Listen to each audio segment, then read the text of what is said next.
Hello friends, this is Anjani Kumar. I welcome you all to the 9th sem. Today in this session, I want to continue from the previous session where I talked about the food hygiene, food safety, and food poisoning. So now I want to continue, and the topic is contamination of food. So food contamination occurs by substances, contaminants not intentionally added to food. Contaminants are the factors responsible for unhygienic food. They compromise food safety and cause harm to the health of a consumer. Such substances may be chemical, physical, or biological. So, what is the chemical contamination of food? So, for example, chemical poisons like insecticide. Chemical poisons such as insecticides get into food, and toxic metals may enter food during processing.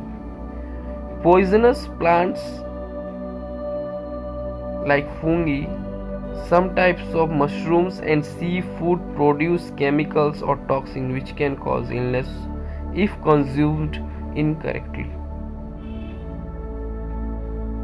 So now, what is physical contamination of food? Reports of foreign bodies such as dead rats, insects, and pieces of glass in food get wide publicity, although they are rare events. Physical contaminants such as these are usually detected by the consumer and the food is not consumed.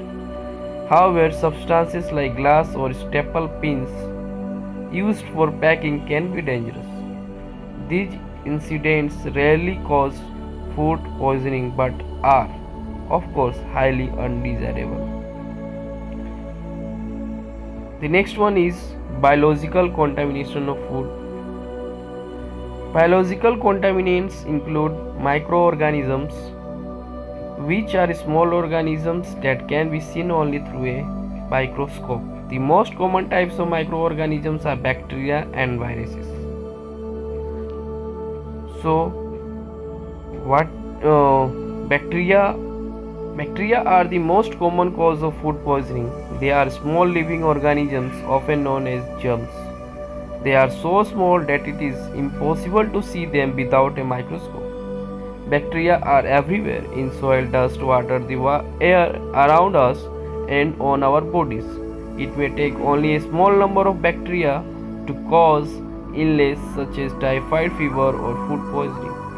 Some food poisoning bacteria release toxins which are poisons produced as the bacteria grow in food or in the intestine. Most bacteria are harmless and some are even beneficial to man, like those in our intestines that aid digestion. Certain bacteria are needed to manufacture products such as cheese, curd, and for the fermentation of butter used in the preparation of dosas and idlis. Another family of bacteria called food spoilage bacteria can cause food to smell, to lose texture, flavor, and generally to decay. The food becomes so unpleasant that people will not eat it. Now, spores. Some kinds of bacteria are capable of forming protective coverings called spores. This protection enables bacteria to remain alive but inactive in situations that normally would kill them. Later, if conditions become suitable, the spores change into the usual form of bacteria that then multiply rapidly. Spores can withstand high cooking temperatures and are able to survive situations where nutrients or moisture are not immediately available. Some people have symptoms of illness when they eat certain non-contaminated food because they suffer from allergic reaction to these particular foods. Example: groundnuts. Now, viruses. Viruses can be seen only under a very powerful microscope, as the viruses are even smaller than bacteria. They multiply in living cells, not in food. Some viruses can cause foodborne illness. Examples include gastroenteritis and hepatitis A.